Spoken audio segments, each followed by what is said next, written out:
जय शीतला माता की। मऊ जनपद के समस्त धर्मावलंबी जातकों को नमस्कार।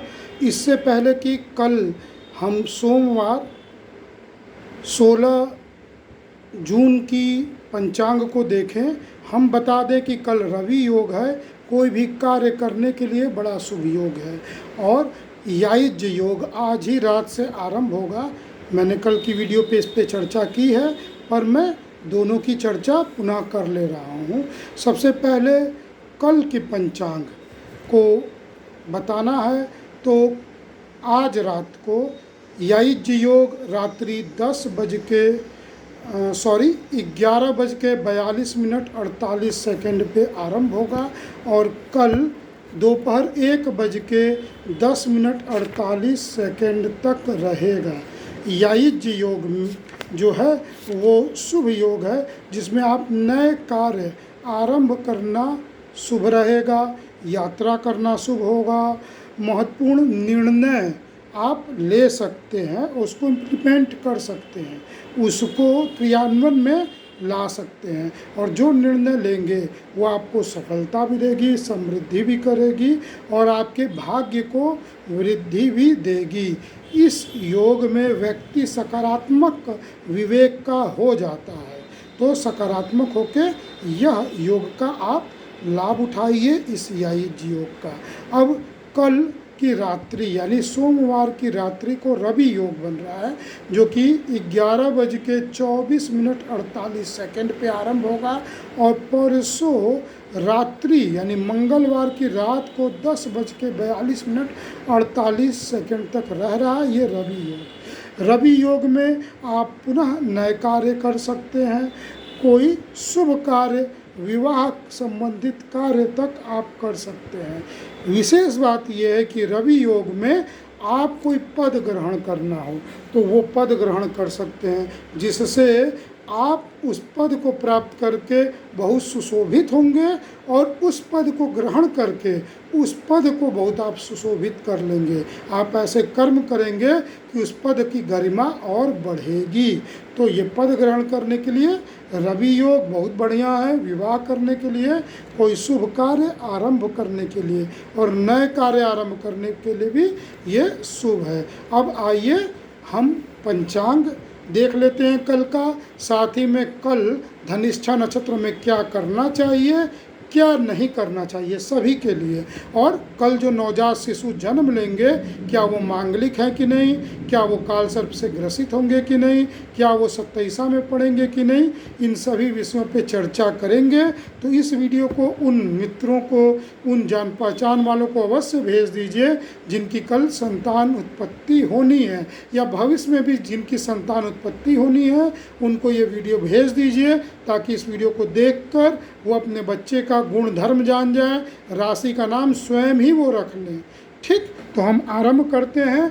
कल 16 जून सन 2025 को सोमवार, पंचमी तिथि दोपहर 1:10 तक, तदुपरांत षष्ठी तिथि लग जाएगी। धनिष्ठा नक्षत्र दोपहर 1:24 तक रहेगा। रात्रि 11:24 तक धनिष्ठा नक्षत्र रहेगा। कल सूर्योदय 5:10 पे रहेगा, वह सूर्यास्त 6:44 पे रहेगा। कर दिशाशूल पूर्व दिशा की जो है वो दिशाशूल रहेगी और कल 7:30 बजे से 9 बजे तक आपका राहु काल रहेगा। दिशाशूल पूर्व दिशा की, अर्थात कोई भी कार्य आप पूर्व दिशा के जाके कर रहे हैं तो आप ध्यान रखिए कि संध्या तक आप घर लौट के वापस आ जाएं तो ही शुभता है। और कल 7:30 बजे से 9 बजे के बीच में कोई भी शुभ कार्य आरंभ मत करिएगा। पहले से कार्य आरंभ किए हुए हैं तो करते रहिएगा, तदुपरांत इस समय अवधि उपरांत ही कार्य आरंभ करिएगा। ठीक, अब कल पंचक लग रहा है। कल जैसे ही धनिष्ठा नक्षत्र का 2 चरण व्यतीत होगा, यानी कि कल दोपहर 11:33 से पंचक लग रहा है, जो कि शुक्रवार 20 जून को पंचक रहेगा। संध्या 6:51 तक पंचक रहेगा। अब इस पंचक में आपको क्या क्या नहीं करना चाहिए। पंचक एक अशुभ योग है जिसमें अंतिम 4.5 नक्षत्र जो रहते हैं सौरमंडल के, उसमें ये रहते हैं। तो इस पंचक में आपको दक्षिण दिशा की यात्रा नहीं करनी चाहिए। आपको छप्पर नहीं तानना चाहिए। पहले गांव में लोग घर बनाते थे तो मट्टी का पूरा घर लीप लेते थे, बना लेते थे, फिर गोबर से लीप लेते थे। उसके बाद छप्पर जो छत बना के रखते थे और पूरे गांव वाले या 10-20 मित्र गणों को इकट्ठा करते थे और वो चारों ओर से उठा के छप्पर इकट्ठा करके होके वो छप्पर उनका रखते थे। छप्पर रखने में पूरे लोगों की मदद चाहिए होती थी, घर के लोगों की, दयाद की। उस समय पूरे लोग इकट्ठे होते थे, छप्पर तानते थे। उसके बाद भोग ग्रहण करते थे, रस पीते थे, दाना खाते थे या भोजन ग्रहण करते थे। एकत्र होके कर्म करेंगे, फिर इकट्ठा होके भोजन करेंगे। तो ऐसे कार्य नहीं करने चाहिए। तो ये आज के भाषा में बात करें तो सेटरिंग नहीं करना चाहिए, लिंटर नहीं ढरवाना चाहिए, कोई भी कुश यानी घास को इकट्ठा करके बांध के, गांठ बांध के नहीं रखना चाहिए। तो पहले छप्पर घासों से ही बांध के रख के किया जाता था, तो ये नहीं करने चाहिए। और 100 के दाह संस्कार नहीं करने चाहिए। और इसमें जो है वो चारपाई या कुर्सी जो बुनने वाली चीज़ें हैं वो सिलाई पुराई भी नहीं की जाती है। अब 100 का दाह संस्कार तो 5 दिन आप रख नहीं सकते हैं, तो दाह संस्कार किया जाता है पर ब्राह्मण की उपस्थिति में, और 5 कुश के 100 बना के साथ में उनका भी दाह संस्कार करना पड़ता है, नहीं तो और जनहानि होती है। तो ये मैंने आपको पंचक बता दिया। पंचक शुरू कर हो रहा है, समाप्त कब हो रहा है, सब मैंने आपको जानकारी दे दी। अब आइए धनिष्ठा नक्षत्र की जो है वह गणना हम देख लेते हैं। अब आइए धनिष्ठा नक्षत्र की चर्चा कर लेते हैं। धनिष्ठा नक्षत्र का स्वामी ग्रह मंगल ग्रह है और ये 2 इसके चरण मकर राशि में पड़ती हैं और 2 चरण जो है वो कुंभ राशि में पड़ती हैं। तो धनिष्ठा का अर्थ है प्रसिद्धि प्राप्त करने वाला, यानी धनिष्ठा नक्षत्र के जातक प्रसिद्धि प्राप्त करते हैं। ये स्त्री संज्ञक नक्षत्र है, यानी कि पराधीन रहना, पूछ के काम करना, कठिन फैसले लेने से ये बचते हैं या फिर किसी के अधीन। पुरुष की मैं बात कर रहा हूँ, स्त्री संज्ञक नक्षत्र है, तो जो पुरुष संतान जन्म लेंगे वो पूछ के कार्य करने, पराधीन रहने, दूसरों के अधीन रहने का भाव वो रखेंगे, बड़े फैसले लेने से वो बचते हैं। जबकि स्त्रियां अद्भुत स्वभाव की होती हैं, वो अपने पति से पूछ के भावनात्मक रूप से प्रबल होके पूरे परिवार को मिला जुला के लेके चलने की गुण वाली होती हैं। यह जो नक्षत्र है यह ऊर्जावान, चूँकि ये मंगल का नक्षत्र है तो ये ऊर्जा, मंगल का जो संबंध है वो ऊर्जा से संबंध है, देह में रक्त से, आरबीसी रेड ब्लड कार्पसेल्स, श्वेत लाल रक्त कणिकाओं से है। तो यह मंगल जो है वो बहुत प्रभावशाली देह की ऊर्जा वृद्धि करने का है। और शनि की राशि में ये है मकर राशि या कुंभ राशि, दोनों शनि की राशि हैं। तो शनि का संबंध न्याय से है, शनि का संबंध दृढ़ता से, जिद से, सेवा भाव से है। तो ये व्यक्ति ऊर्जा के साथ न्याय दिलाने का काम, ऊर्जा के साथ सेवा करने का काम, ऊर्जा के साथ जिद करके अपनी बात मनवाने का कार्य करने वाले, ऊर्जा के साथ समाज में प्रभावी बनने, दृढ़ संकल्पी बनने के गुण वाले रहते हैं। ये हो गया धनिष्ठा नक्षत्र के गुण। अब चरण आज रात्रि 11:42:48 से धनिष्ठा नक्षत्र आरंभ होगा, आज रविवार की रात्रि को, और कल प्रातः 5:38:18 तक रहेंगे। प्रथम चरण ग ग पर आ की मात्रा गा अक्षर से रहेगा। प्रथम चरण सूर्य के सिंह नवांश में पड़ेगा। तो मंगल जो है वो इस नक्षत्र का स्वामी है, शनि राशि का स्वामी है, और सूर्य जो है वो नवांश स्वामी है। तो सूर्य और मंगल के कारण स्वाभिमानी ज़्यादा होंगे और ऊर्जावान ज़्यादा होंगे।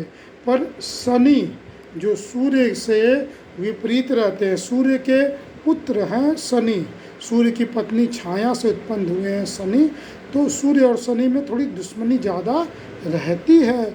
तो ये थोड़े से जिद ज़्यादा कर लेंगे अभिमान में। तो अभिमान क्योंकि सूर्य, स्वाभिमान सूर्य, और जिद दृढ़ता राहु, तो जिद करने से बचें। ठीक, ये कठोर निर्णय लेने की क्षमता इनके अंदर होगी। तो इस गुण का लाभ उठाइए और थोड़ी अपने मैरिड लाइफ को ये परेशान डाल सकते हैं अपनी उग्रता दृढ़ता के कारण। तो थोड़े शांत, थोड़े चीज़ों को समझने वाले रहें तो उपयुक्त है। अब द्वितीय चरण 5:38:19 से रात्रि 11:33:48 तक रहेगा। कल प्रातः ये राजरात्रि से 5:38:19 से कल प्रातः, और कल दोपहर को 11:33:48 पे रहेंगे। राशि का नाम ग ग पर बड़ी की मात्रा घी अक्षर से रहेगी। यहाँ पे मकर राशि समाप्त हो जाता है और कुंभ राशि आरंभ हो जाता है।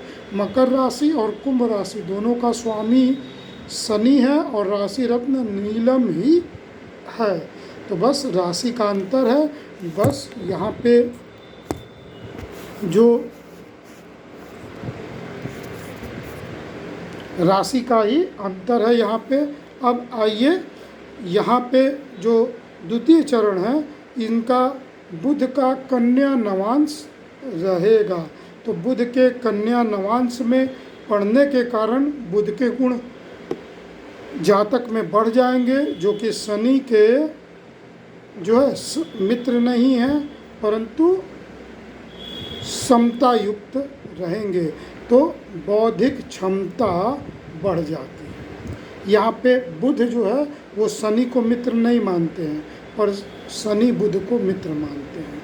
तो यहाँ पे इनकी बौद्धिक क्षमता, व्यवसाय करने के गुण बढ़ जाते हैं, वाक्पटुता बढ़ जाती है। बुध के गुण हैं, शेष शनि के गुण और मंगल के गुण उसी प्रकार रहेंगे। तीसरा चरण 11 बज के कल दोपहर 11:33:48 से। हाँ, यहाँ पे एक बात और बता दें कि कल पहले तो धनिष्ठा नक्षत्र गंड मूल नक्षत्र नहीं है, तो कोई जातक का जन्म 27 पूजा नहीं करवाना होगा। जो नवजात शिशु जन्म लेंगे उनका, एक बात समझ में आ गई। दूसरी, जो मकर राशि में जितनी जन्म होगी यानी कल दोपहर 11:33:48 तक जो भी जन्म होंगी वो चंद्र कुंडली से मांगलिक होंगे। ठीक, लग्न कुंडली से जन्म के समय पर निर्भर करेगा कि वो मांगलिक होंगे कि नहीं होंगे, पर चंद्र कुंडली से वो मांगलिक होंगे। ये हो गए। और कल जो भी जातक जन्म लेंगे वो काल सर्पयोग से ग्रसित नहीं होंगे। तीनों विषय मैंने बता दिया। अब तृतीय चरण जो कि अब कुंभ राशि में आएगा 11:33:49 से कल दोपहर को संध्या 5:29:18 तक रहेगी। तृतीय चरण तुला नवांश में, शुक्र ग्रह के नवांश में। तो इस नक्षत्र का जो स्वामी है वो मंगल ग्रह है, राशि शनि में और नवांश शुक्र में। तो शुक्र और शनि का बहुत मित्रवत संबंध है। तो जातक थोड़े कला प्रेमी, थोड़े मजाकिया, थोड़े दिल फेंक, यदि शुक्र केंद्र और त्रिकोण में शुभ जगह बैठा है तो ऐसे व्यक्ति आशिक होते हैं, दिल फेंक होते हैं और रति सुख की कामना ज़्यादा रहती है।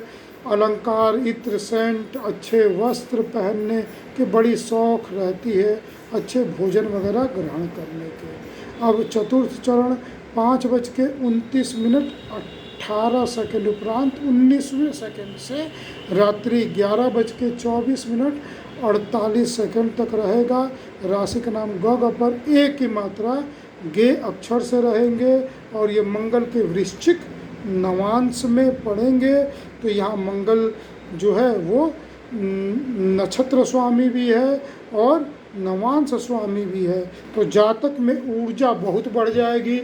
यदि मंगल ग्रह इसी के साथ केंद्र में त्रिकोण में बैठे हुए हैं तो ऐसे व्यक्ति स्पोर्ट्स वगैरह के कार्य से लाभ पाएंगे, खेल में भी अग्रसर हो सकते हैं। ऐसे व्यक्तियों के अंदर ऊर्जा बहुत ज़्यादा होगी क्योंकि शनि जो है वो राशि का स्वामी और मंगल 2 बार आ गया, नक्षत्र स्वामी भी और नवांश स्वामी भी।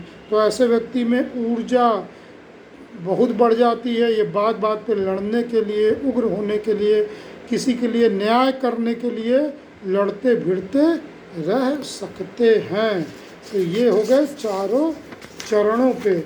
अब जो भी धनिष्ठा नक्षत्र में जन्म हुआ है ये लंबे समय तक शुभता पाना चाह रहे हैं तो वैसे काम करिए। धनिष्ठा नक्षत्र में जो कार्य आरंभ करेंगे उसकी लंबे समय तक शुभता पा सकते हैं। ये बात समझ में आ गई। और इसमें शुभ रहेगा प्रॉपर्टी लेने का या लोन लेने का या लोन देने का या कोई निवेश करने का कार्य या छोटी बड़ी यात्रा कर सकते हैं पंचक लगने से पहले, ठीक ना, यात्रा कर सकते हैं। और धार्मिक कार्य भी करना शुभ रहेगा। अब क्या नहीं शुभ रहेगा? विवाह करना नहीं शुभ रहेगा, नया बिजनेस खोलना, नया व्यापार खोलना शुभ नहीं रहेगा। और जो भी चाहे कल जन्म हो चाहे नहीं, जो भी धनिष्ठा नक्षत्र में जन्म हुआ है या धनिष्ठा नक्षत्र में कोई विशेष लाभ चाहते हैं तो कल दुर्गा सप्तशी का पाठ करिए, दुर्गा जी की पूजा करिए तो आप लाभ ज़्यादा पा जाएंगे, जो भी लाभ आप पा रहे होंगे उसकी तुलना में। तो ये मैंने आपको कंप्लीट जानकारी दे दी। और भी कोई प्रश्न हो तो आप हमसे व्हाट्सएप पे हमारा नंबर 09839571856 पे व्हाट्सएप करके पूछ सकते हैं। समय रहने पे उत्तर दिया जाता है। आप व्हाट्सएप से अपना नाम पता लिख के जुड़ सकते हैं, जिससे आप हमारे समूह में जुड़ जाएंगे और आपको धार्मिक सूचना मिलती रहेगी। पूरे विश्व से कहीं से भी आप हमसे कुंडली बनवाने को दे सकते हैं। कुंडली बना के वीडियो कॉल से आपको परामर्श दिया जाता है। तदुपरांत कोरियर द्वारा कुंडली आपको भेज दी जाती है। तदुपरांत भी आप फिर समझना चाहें तो निःशुल्क समझाया जाता है। तो आप इस जो अवसर का लाभ उठाइए, हमें सेवा का अवसर दीजिए। धन्यवाद। वंदे मातरम।